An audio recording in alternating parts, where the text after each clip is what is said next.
This is Brother Medina for Tuesday, Seventh-day Adventist, and please let us start with a word of prayer. Gracious, loving Father, please be with us as we prepare for the end. Help us to understand the things that are going on, to see the truth about them, and that we may recognize that soon you are to put in your appearance because the evils that are going on have become so great and so terrible. So be with us in a special way and grant us the ability to explain ourselves. Through Jesus Christ our Savior, we pray with thanksgiving unto thee. Amen. Well, today we want to talk about political intrigue. Political intrigue in different parts of the earth. But we want to specifically deal with the issue of ISIS. Now you know that there is a big emphasis today about ISIS, this organization that have been taking over large parts of Syria and Iraq, and a mysterious organization it has been identified as, and that this organization have set up what they call a caliphate. By this, they mean an Islamic state where Islam, according to the Quran, is strictly followed. Yes, my dear people. And they also follow Islam according to the Hadith and according to Islamic culture from the 7th and the 8th century. So that things that seems to shock our senses are in fact customary things based upon how that religion arose. Yes, my dear people. But first of all, let us look at Matthew chapter 24 and verse 6 and hear what Jesus tells us. I quote, "And ye shall hear of wars and rumors of wars. See that you be not troubled, for all these things must come to pass, but the end is not yet." End of quote. Jesus here was talking about wars and rumors of wars that would take place shortly after he left the earth to return to heaven in 31 ACB, after Christ's birth. However, the secondary application of that scripture is that even in the last days, we shall hear of wars and rumors of wars for a particular reason. If we look at Revelation chapter 11 and we read verse 18, here is how the Bible puts it. I quote, "And the nations were angry, and thy wrath is come, and the time of the dead that they should be judged, and that thou shouldest give reward unto thy servants the prophets, and to the saints, and to them that fear thy name, small and great, and shouldest destroy them that destroy the earth."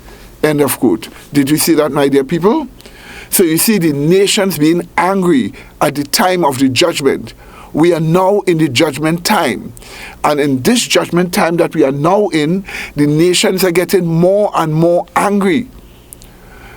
The unfortunate thing is that the news media in the United States and in Europe, which we in the West depend upon in a large way for the sources of our information as to how things are going on, these news organizations are not to be trusted because they do not give you the real facts. They hide the facts from you. They cover reality from you. They make sure that you do not know what is going on.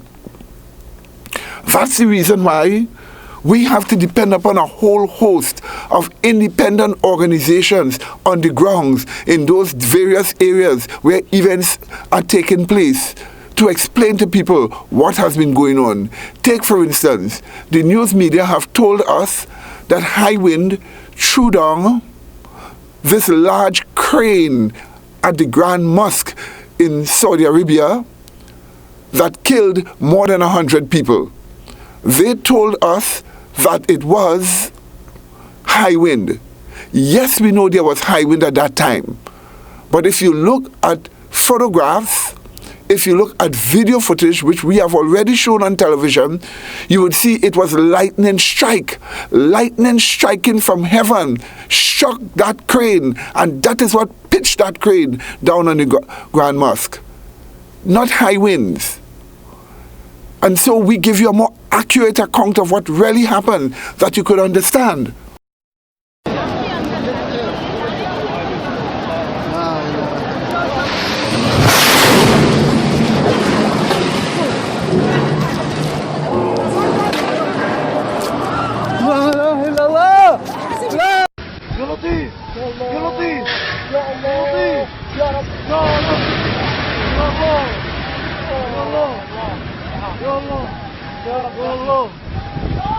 And this is why we want you to understand the war that is going on in Iraq and Syria with ISIS, that has in a large way sparked this refugee crisis in Europe, which the president of Trinidad and Tobago referred to in one of his speeches. Now, the first question we ask, who has been supporting ISIS? Who has been supporting ISIS? It suddenly came forth on the news that ISIS is being supported, number one, by Qatar, who have spent more than $19 billion to help ISIS, the Saudi family in Saudi Arabia, Turkey, and also, shocking of all shocks, the CIA. Yes, my dear people. Literal information has come forth, even from ISIS themselves, saying it is the CIA that funded them. So could you imagine this? People will say, well, oh brother, you got it wrong. Those are conspiracy theories. But we are not talking about conspiracy theories. We are talking about facts, real facts that we have gotten. And they're being funded by these nations. Intelligence officials in Pakistan say a local commander from the terrorist network Islamic State has admitted receiving funds transferred via the U.S. He made the confession while being interrogated. RT's Ganesh Chichkan has the story. The Pakistani police arrested an ISIS commander, Yusuf al-Salafi, and sources told Pakistan's Express Tribune that the commander confessed to receiving funds routed through the United States to recruit young people to fight in Syria. Al-Salafi reportedly said he received around $600 for every recruit he sent to Syria, and that he was working with the support of an imam. The paper quotes one source saying, the U.S. has been condemning the Islamic State activities, but unfortunately has not been able to stop the funding of these organizations, which is being routed through the U.S. The released video has shed more light on foreign military aid to ISIL Takfiri militants in Iraq. According to Iraqi media, the video released by the Iraq-based Hezbollah brigades shows a U.S. Chinook helicopter dropping 2 boxes full of weapons for ISIL militants by flying at a low altitude in the Al-Abbar area south of Fallujah. The video has been recorded on February the 9th. Earlier, there were reports that some U.S. helicopters landed in Fallujah, which is the main base of Takfiri militants in Iraq. The reports fueled speculation that the U.S. is providing militants with weapons. That prompted Iraqi lawmakers to urge the government to open an investigation into that matter.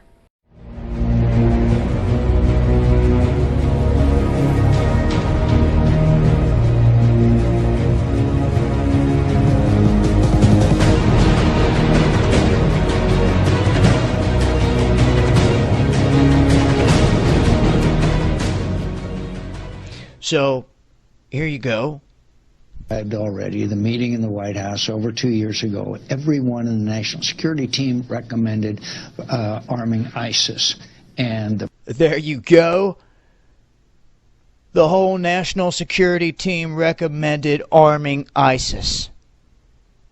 Need I say more?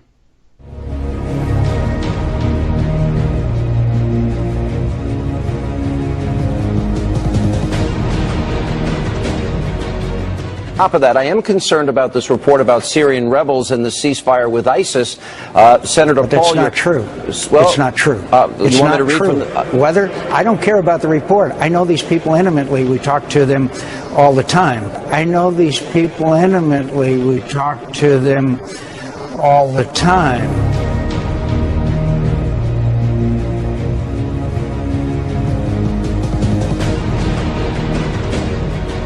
It's a disaster, and here's the thing. We've been funding people who are allied with ISIS. ISIS is stronger because we've been funding Islamic rebels in Syria. It's a big mistake. It's a big mistake.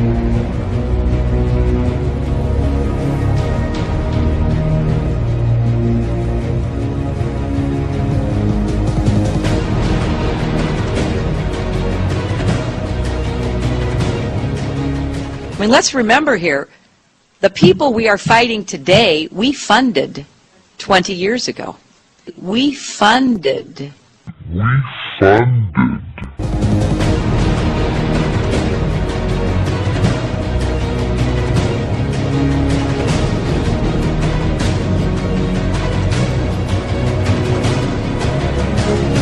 He said that ISIS was created by the U.S. and her allies. So you're in a little bit of a dilemma on that. We need to leave that kind of fuzzy on this, but we need the authorization to follow the leads, put the troops in, and play this. Look, ISIS got started through funding from our friends and allies, because as people will tell you in the region, if you want somebody who will fight to the death against Hezbollah, you don't put out a recruiting poster and say, you know, sign up for us, we're going to make a better world.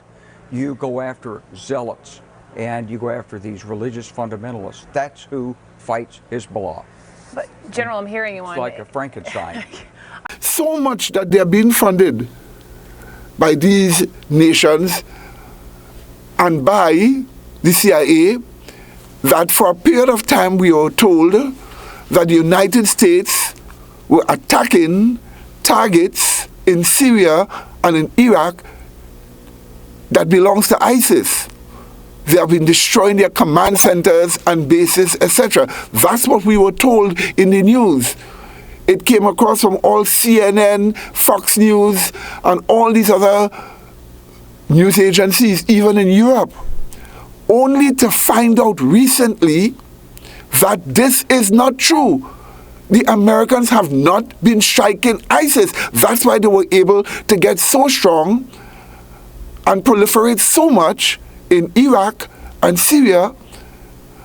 And not just only that, now there are inquiries going on in the United States as to who was responsible for feeding the US government and the public false intelligences, giving the impression that ISIS were being attacked when it wasn't being attacked. Now all the inquiry we know that will take place in the United States is beside the point. Nothing will come out of it. But the facts are, if the CIA and the American military claim that they were attacking ISIS, who have been murdering thousands and thousands of Christians, cutting off their heads, eating their heart, eating their liver, doing all sorts of corrupt things, selling little children as sex slaves, murdering people, destroying important historical monuments in those countries. ISIS have been doing this. And let me tell you this power that has been doing this, now that inquiry is going on as to who will feed in false intel to the US government, is not a question of false intel being fed to them. That's what they're saying now, because they have been found out that they were not doing anything to stop ISIS. That's why they have proliferated. And the shocking thing about all of it is that Russia decided to enter into the fray. Yes, my dear people, Russia decided to enter into the fray. But there are many, many things we need to understand about Russia deciding to enter into the fray. The facts are that Russia have been calling for the West to deal with the Syrian president, whom the media has presented as so barbaric and so corrupt and so murderous. We are not going to question that. But we tell you that those so-called Syrian Free Army people funded by the West and ISIS funded by the West have been by far much more barbaric and corrupt than Mr. Assad's regime. And Russia have been calling for the support of the Assad regime to deal with ISIS, which is a threat to all nations. So recently, Russia decided to enter into it. Mr. Putin said, no more plane. And they send warships, they set up a military base, a base to take the airplanes into the war against ISIS. And as they did that, they started to bomb real ISIS targets. Yes, my dear people. Within 2 weeks, the Russians took over 2 large cities from the hands of ISIS. 6,000 Russian troops overran the Golan Heights, taking it over from Israel, because the Golan Heights really belong to Syria. But the news didn't tell us about it. It quickly came out as breaking news, and then they quickly withdrew it from circulation. Yes, my dear people. And so, Russia has begun to deal with ISIS. It is such a shame the country they once identified as an atheist nation, as a wicked, cruel nation, has now changed completely around from what it was, and is now doing much more better than the United States of America, especially under Barack Obama. It was Mr. Obama who dismantled a whole set of various organizations that were meant to protect Christians in the Middle East, either by underfunding, by no funding, and by firing. Yes, my dear people. And this resulted in thousands and thousands of Christians being murdered. Look at something that recently happened. Thousands of Christians from Syria who fled the conflict with ISIS took a route to go through the Mexican border to come into the United States. Do you know what the Barack Obama regime did?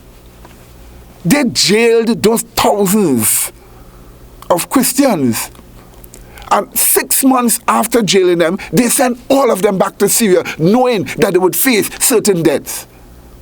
Oh, but now they are allowing 100,000 and more Islamic people from Syria to enter into the United States. Why didn't you allow the Christians? Why are you so anti-Christian? It is the same Mr. Obama who has placed a sodomite man in charge of the American military. And that man doesn't even have the whim of military experience. So now people are looking to Russia for leadership because of what the United States have been doing. And do you know this? ISIS attacked the Russian air base that was just about 2 weeks old in Syria.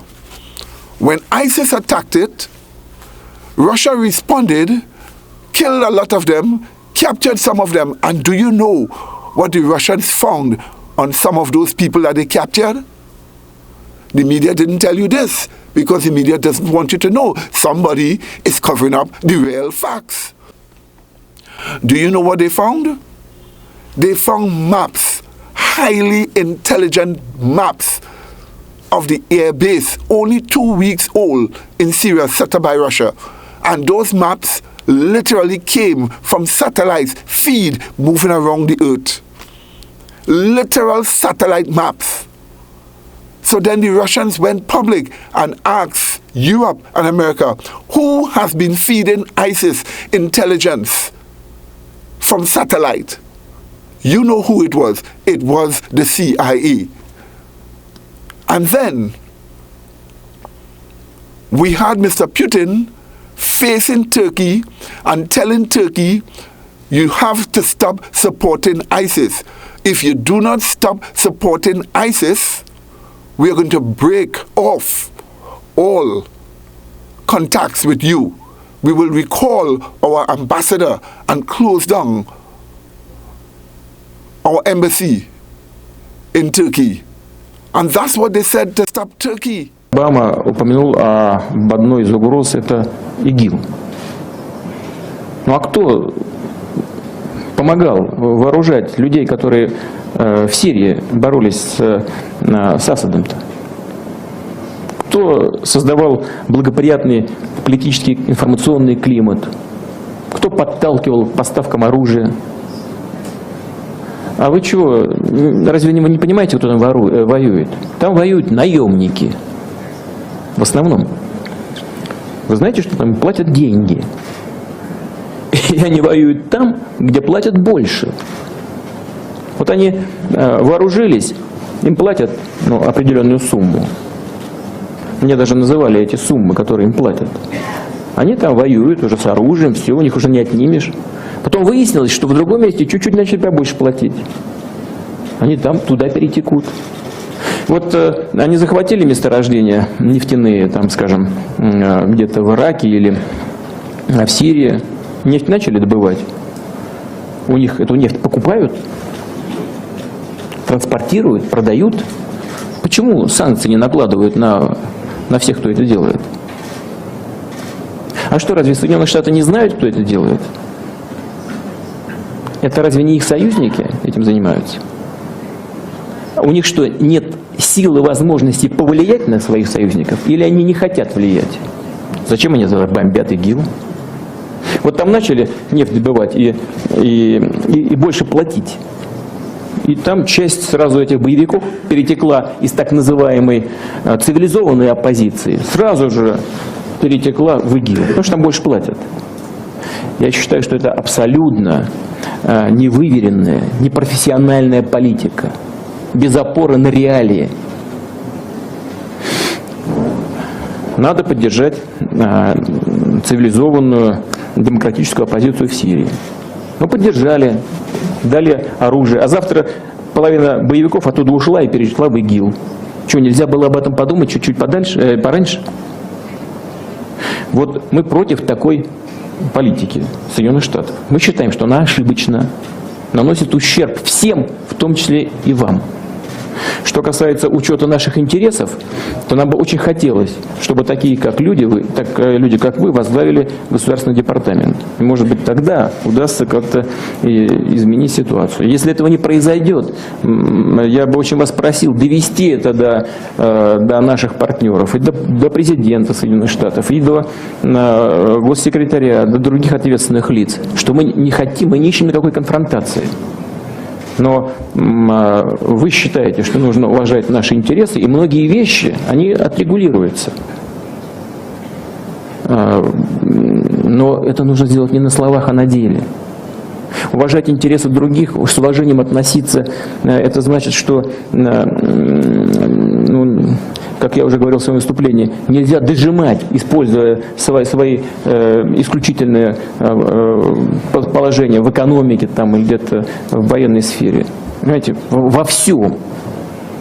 Ну хорошо, в Ираке там воюют плохо, в Ливии там все довели до того, что вашего посла убили в Ливии. Мы что ли это сделали? Приняли решение в свое время Совета Безопасности. О чем? Значит, бесполетную зону сделать. Для чего? Для того, чтобы не могли летать самолеты Каддафи и бомбить боевиков. Тоже считаю не самое лучшее решение. Ну ладно. А что на самом деле сделали? Начали сами наносить удары, в том числе и по территории. Явное, грубое нарушение резолюции Совета Безопасности ООН. Практически агрессия без всякой резолюции. Это мы что ли сделали? Это же вы сделали своими руками. А закончилось чем? Убийством вашего посла. Кто виноват? Сами виноваты. Вот это хорошо для США, что посла убили. Ужасно, страшная катастрофа. Но не нужно искать виноватых, если сами допускаете ошибки. Нужно наоборот подняться над вот этим желанием бесконечно доминировать и исходить из вот этих имперских амбиций. Не нужно отравлять сознание миллионов людей тем, что другой политики в Соединенных Штатах быть не может, кроме имперской. Мы никогда не забудем того, как мы помогали Соединенным Штатам в обретении независимости. But the shocking thing is the boldness of the Saudi family, the current Saudi family that is in power in Saudi Arabia. Do you know what they did? And there is video footage and there is documentation to prove this, which we have. This government in Saudi Arabia actually threatened Russia and told Russia not to help Assad in Syria, or else we will send the Chechen rebels in Russia, and it will cause a lot of trouble in Russia and also cause a lot of trouble for the Olympics in Russia. That's how they threatened Putin from Russia, the president of Russia. They actually threatened them with the Chechen rebels. I quote one of these statements: "We have control over the Chechen rebels. We have been funding them." That's what the Saudi family said. And do you know what Russia told them? They told the Saudis, if you only attack us in Syria, we will bomb you till kingdom come. But the media never told you those things. They never reveal those things that have been going on behind the scenes because they don't want people to know evil in high places. And that the nations are getting angry. And that there are rumors of war. Yes, my dear people. Saudi Arabia's incentive for Russia to abandon Syria. The incentives reportedly include a major arms deal and a pledge not to challenge Russian gas sales to Europe. Syrian opposition sources close to Saudi Arabia said Saudi intelligence chief Prince Bandar offered to buy up to $15 billion of Russian weapons. The proposed deal was reportedly set out by Prince Bandar during a meeting with Russian President Vladimir Putin in Moscow last week. Bandar bin Sultan is the Director General of the Saudi Intelligence Agency and the Secretary General of the monarchy's National Security Council. He was the ambassador of Saudi Arabia to the United States from 1983 to 2005 and is known to have had close ties with former U.S. President George W. Bush. Bandar bin Sultan advocated the US-led invasion of Iraq back in 2003. Some observers believe Saudi Arabia's ally, the United States, has indeed tasked Bandar bin Sultan with causing unrest in a number of regional countries, including Syria. On Tuesday, Saudi King Abdullah appointed Bandar bin Sultan's brother, Prince Salman bin Sultan, as Deputy Defense Minister. Bandar has already worked closely alongside his brother, Prince Salman, on Saudi's support for Syrian insurgents fighting to topple President Bashar al-Assad. Saudi Arabia, along with a number of other U.S. allies in the region, has been a key supporter of militants in Syria. That's according to The Guardian and according to the New York Times, which basically asserted that that the majority of the funding, the arming, the logistical support went to the most radical Wahhabi Salafi groups in Syria, that is Jabhat al-Nusra. So it turned the Saudi support, Qatari support, turned Jabhat al-Nusra to the most ruthless, brutal, and the best and most effective armed group in Syria. Riyadh has already called for foreign military intervention to topple President Assad's government. Putin orders massive strike against Saudi Arabia if West attacks Syria. Agreem, urgent action memorandum, issued today from the office of President Putin to the armed forces of the Russian Federation is ordering a massive military strike against Saudi Arabia in the event that the West attacks Syria. According to Kremlin sources familiar with this extraordinary war order, Putin became enraged after his early August meeting with Saudi Prince Bandar bin Sultan, who warned that if Russia did not accept the defeat of Syria, Saudi Arabia would unleash Chechen terrorists under their control to cause mass death and chaos during the Winter Olympics scheduled to be held 7-23 February 2014 in Sochi, Russia. Lebanese newspaper As-Safar confirmed this amazing threat against Russia, saying that Prince Bandar pledged to safeguard Russia's naval base in Syria if the Assad regime is toppled. but he also hinted at Chechen terrorist attacks on Russia's Winter Olympics in Sochi if there is no accord, by stating, "I can give you a guarantee to protect the Winter Olympics next year. The Chechen groups that threaten the security of the Games are controlled by us."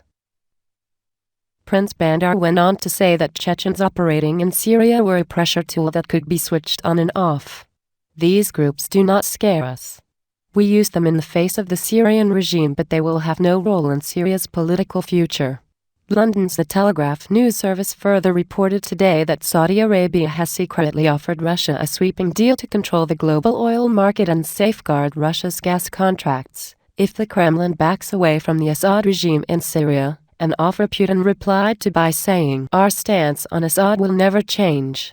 We believe that the Syrian regime is the best speaker on behalf of the Syrian people, and not those liver eaters," Putin said, referring to footage showing a jihadist rebel eating the heart and liver of a Syrian soldier here, and which Prince Bandar in turn warned that there can be no escape from the military option if Russia declines the olive branch.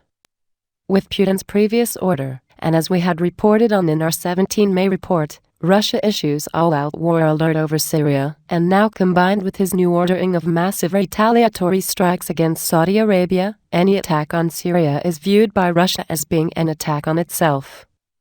And as we had previously explained in great detail, the fight over Syria, being led by Saudi Arabia and Qatar and their lapdog Western allies, has but one single objective: to break Russia's hold on the European Union natural gas market, which a pipeline through Syria would accomplish. And as reported by London's Financial Times news service this past June, the tiny gas-rich state of Qatar has spent as much as $3 billion over the past 2 years supporting the rebellion in Syria, far exceeding any other government, but is now being nudged aside by Saudi Arabia as the prime source of arms to rebels.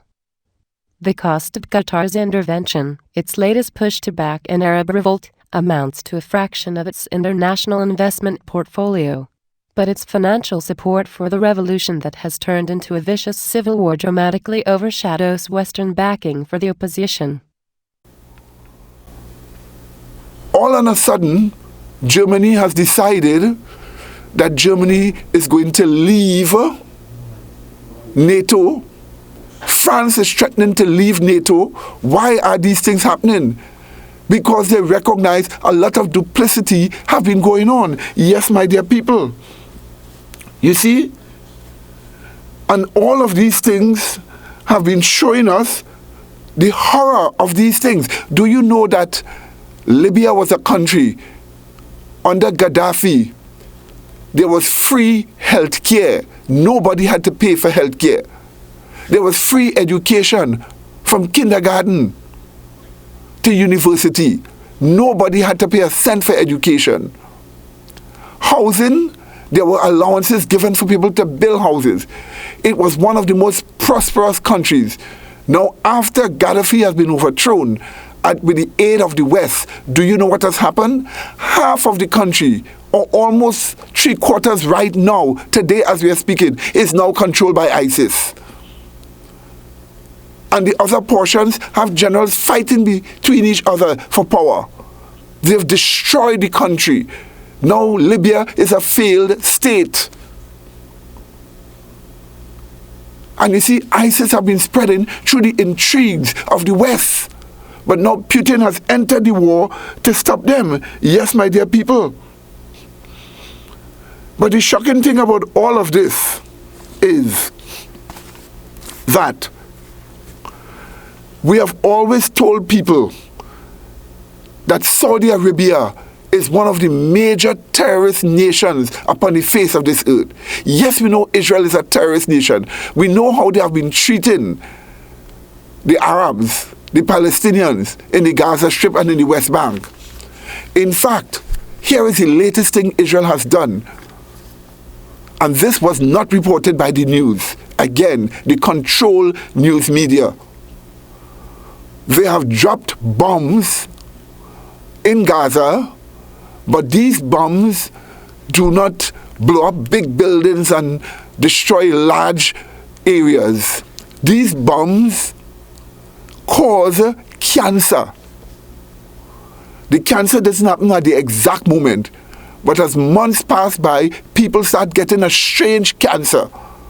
They are actually dropping cancer bombs on the Gaza Strip. That's what Israel is doing now. Did Mr. Obama speak against it? No. Did he cut off funding from them? No. Did the news media tell us about it? No. None of them told us about it.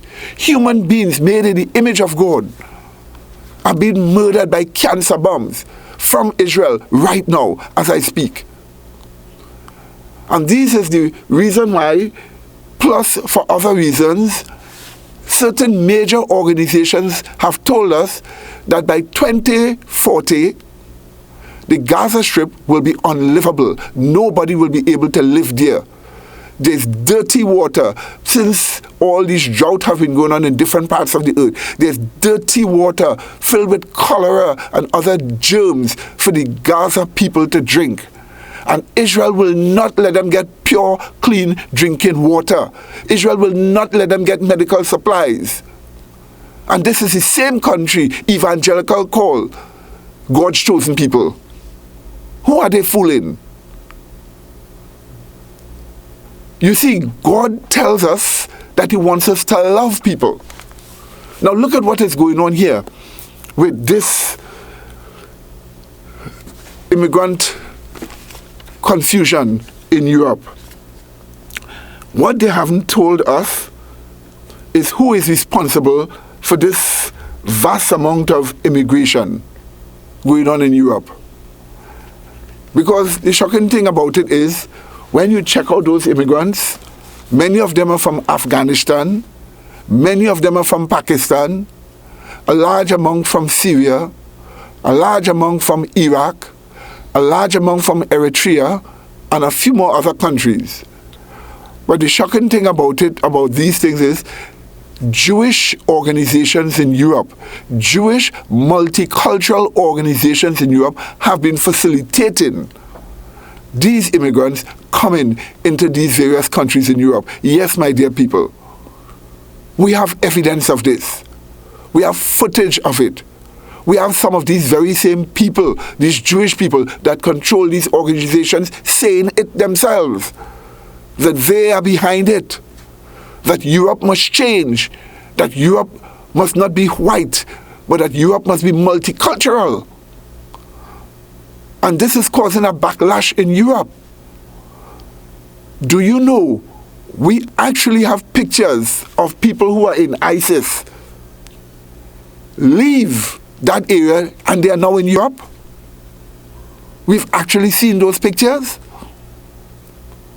Do you know ISIS have now infiltrated Germany and many of those other European countries? Did you know that the German police had to be fighting people who were carrying ISIS flags in Germany? Do you see the trouble that is going on now? Great trouble is coming upon the world because the nations are angry. But the wrath of God is soon to fall and is already beginning to fall symbolically in different places of the earth. Yes, my dear people. And so ISIS have been threatening to kill people. Let me tell you this. Incidents of rape and abuse of women in Norway has risen since the immigration problems in Norway. In Sweden, it has risen. In different parts of Europe, there are immigrants roaming the streets, robbing people, robbing stores, raping young girls, so much that the media, at least the media have released one important fact, that a lot of women in Sweden and also in Norway has decided to dye their hair black, because if they are blonde, they're being assaulted by these people. At least the media released that. But we are showing you, look at the horrible things that have been going on. These horrible things. Something else that Muslim immigration appears to have brought to Norway is what some here call a rape epidemic. Recent police statistics showed that in the capital of Oslo, 100% of assault rapes between strangers were committed by immigrant non-Western males, and 9 out of 10 of their victims were native Norwegian women. Some blonde Norwegian women have reportedly begun dyeing their hair black, and many travel only in groups. Kristen Spitsnogel is a therapist who has counseled some of the rape victims, and she's been attacked in the Norwegian media for saying what many will not, that the rape problem is primarily Muslim men raping non-Muslim women, and any woman who does not dress modestly and wear the Muslim headscarf could be considered by some Muslim men as fair game. For them, I think the hijab is a symbolic marker which separates the submissive, proper Muslim women from what they see as the Norwegian horse. But when I say horse, I'm really just referring to their own words. This is what they told the journalists. Spitsnogel says Norway's left-wing establishment has been blaming the victims, because the whole notion that Islamic culture is dangerous to women is very politically incorrect here. Hannah Herland is author of the best-selling book Alarm, Thoughts on a Culture in Crisis. Not all values from Islamic countries or cultures are excellent to bring into the European society. And I think many times the Norwegians fear to speak about that in fear of being called a racist. But it's hard to call a Muslim immigrant a racist for speaking out against his fellow Muslims. Walid al-Kubaisi is a respected Norwegian writer and a Muslim who came from Iraq. He told us he's concerned about radical Islamic elements within the larger Muslim community in Norway. We have a problem. Nobody, all deny, nobody say that. We have a big problem, but this will give a bad result in the future. As in other European cities, parts of Oslo are now Muslim zones and may be subject to Sharia law or to the rules of local imams. When we interviewed Walid in June, no one had any idea that a crazed gunman would start killing people because of Muslim immigration. But al-Kubaisi made what now feels like a chilling prediction. You think there will be a backlash, a reaction against immigrants? Clash of civilization. It will happen. Civil war? We don't know. I am not a prophet, but something will happen. Something will happen. I don't know, but I feel it. Some on the left in Europe are trying to use the Oslo massacre to stifle criticism of Islam. But not talking about it won't make Norway's problems go away. At least the Russians have decided to do something to stop ISIS. And in their onslaught, they have been retaking territory from ISIS, which America, strangely enough, has not been able to. So now the shocking thing is China has joined into the fray. And there are now Chinese military presence in Syria working with Russia. Iran has sent soldiers to help also. We are not forgetting what is going on in Yemen, where the Saudi family wants to put back a certain government in power there that follows their Sunni brand of Islam against Shia Islam. And for that reason, they have been bombing up that country. The media didn't tell you that, but they are now slowly revealing it, that the Saudi families were dropping light nuclear devices in Yemen that have killed so much people, again, which the media were not telling us. We have seen pictures, video footage of some of those devices, making these huge mushroom clouds in those areas. This is why we tell you people, Saudi Arabia is one of the most terrorist nations on the earth. Yes, Israel is terrorist, but so is Saudi Arabia. And the nations are not stopping them. They are not closing down their embassies to Saudi Arabia. They are not protesting. They are not stopping them. They are letting them have free reign. Do you know, when the 9/11 Commission was called in the United States, a 13-page document was prepared showing the Saudi involvement in 9/11? It was never released. It was never released to the public. Now some US senators are calling for the release of it. Hear what I'm saying. Some U.S. senators and also people from the House of Representatives in the United States are calling for the release of that 13-page document that showed the Saudi involvement in it. Do you know the majority of people whom they identified as responsible for 9/11, those Muslims, do you know the vast majority was from Saudi Arabia? Yet Bush attacked Iraq, and Iraq had nothing to do with it. Could you imagine that? Yet they targeted Iran, and Iran had nothing to do with it. But the people that had something to do with it, Saudi Arabia, nobody touched them. And now, these congressmen in the United States are calling for the release of that 13-page document. Now you say, Pastor Medina, why have you shown us all these things? Why have you touched all those things? Let me tell you this. It hurts me to see what has been going on in the world, the gross injustices. But this hurt is created through the faith of Jesus Christ in me. It was not created on my own by myself, but through the faith of Jesus Christ in me. Could you imagine a 12-year-old boy stood up in Saudi Arabia just protesting? The Saudi family captured this boy and had this boy in jail for such a long time and is going to execute this boy just for a protest? Do you know a Christian was found reading a Bible in Saudi Arabia? Do you know what Saudi Arabia did to this Christian? It was one of the most gruesome pictures I looked at, which completely upset my stomach. They crucified this man on a cross. The Saudi Arabian establishment crucified this man on a cross. Saudi Arabia seems to be the only modern nation now crucifying people. They leave his body to rot on this cross. If you see worms falling out of this body. I'm sorry I have to speak so gruesome, but these are the facts about it. All these things God has seen, and his wrath is going to fall upon these nations. But we call upon people to accept Jesus Christ and to prepare for the end, because it is swiftly coming. Now, any of you who want this program, call us at 625-0446. 625-0446. We'll give you this program, plus other programs that passed before. And may God bless you. And may God help you to realize these horrible things that have been going on, and to ask God to save you before it is too late. All these through Jesus Christ our Savior. Amen.